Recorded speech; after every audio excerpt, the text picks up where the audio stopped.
lights. What's up, God? What's up, Father? What's up, Holy Ghost? Y'all my armor. What's up, sin? What you gonna do? I got Jesus. You know that he the truth. I'm a Christian.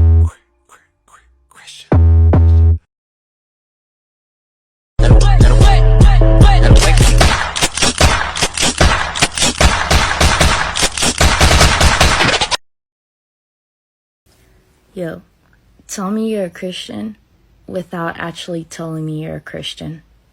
If you press that button, you will receive $1 million, but someone that you don't know will die. This morning I want to talk about the man at the pool of Bethesda. He was sick for 38 years, and whenever the angel would come by and trouble the water, people would go into the water before him, so he would not get healed. And when Jesus saw him, he said, "Do you want to be healed?" He literally said, "Wilt thou be made whole?" And instead of the guy saying, "Yes, I want to be made whole," he started to complain about his circumstances, about why he could not become whole. And then Jesus just said to him, "Rise up, take up thy bed and walk." And the guy took up his bed and walked. Now that is how it is with some of us. Some of us, Jesus is telling us to take up our beds and walk, but we are stuck complaining about our circumstances, complaining about why we can't do this, why we can't do that. And Jesus is saying to you, stop complaining, take up your bed and walk. He has already given you the victory. So today I am encouraging everyone to take up thy bed and walk. This was taken from John chapter 5. Face to right. Face forward. Can I see? Get back. I remember when I remember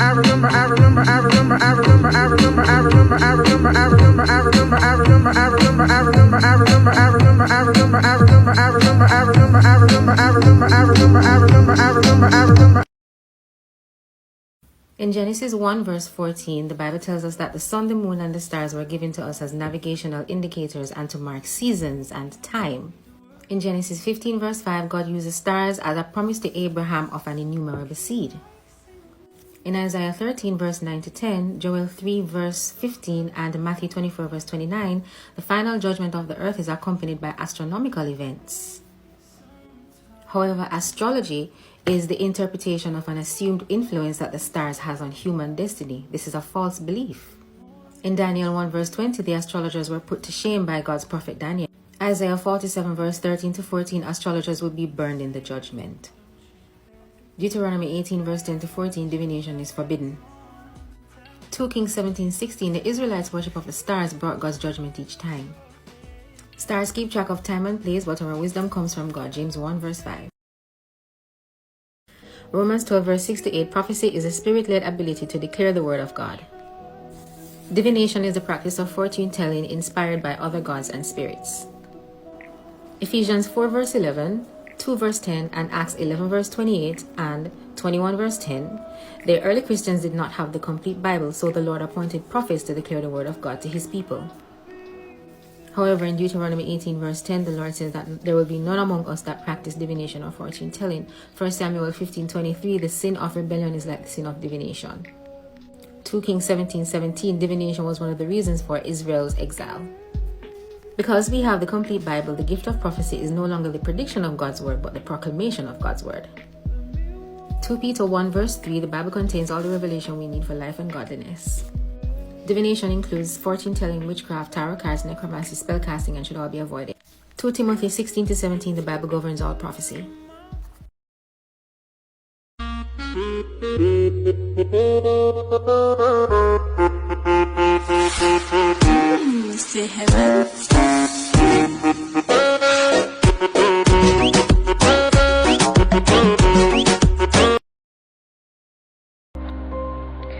I was reading the story of Job this morning, and it resonated with me that it's really important for you to be careful when choosing your partner, your lifelong partner, because when Job was going through his ordeal and when he started to get boils on his skin and he was losing everything and he was really going through it, you know what Job's wife said to him?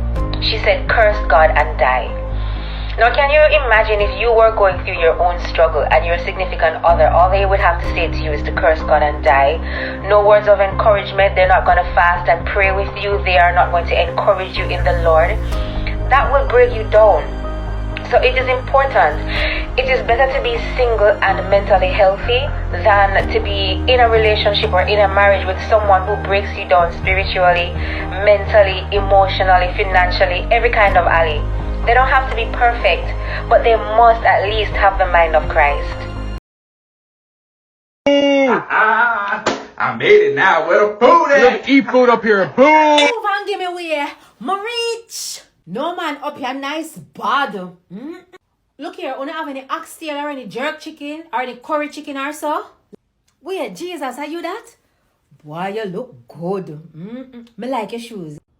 This is where you get it. Make out of brass. Look nice, man. Me say, Jesus, me pop story give you. Me say, little most me don't make it up here, you know. Because when me the part hurt, me say me work hard, so till. Miss, you know what me did I wonder to Jesus if you couldn't do me a little favor. You see, my cousin, she said she didn't want to come up here to, you know, but she never did do what she's supposed to do per earth. So I wonder if you couldn't just, you know, do a little thing.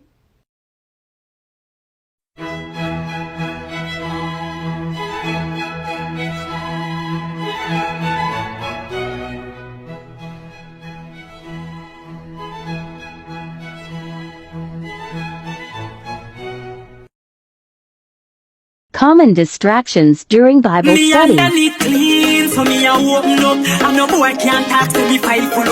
Oi. Oh no, man. What really happened, you see, is it's Proverbs I'm going to study now. That's Genesis. How Jesus is knocking on some of your doors right now.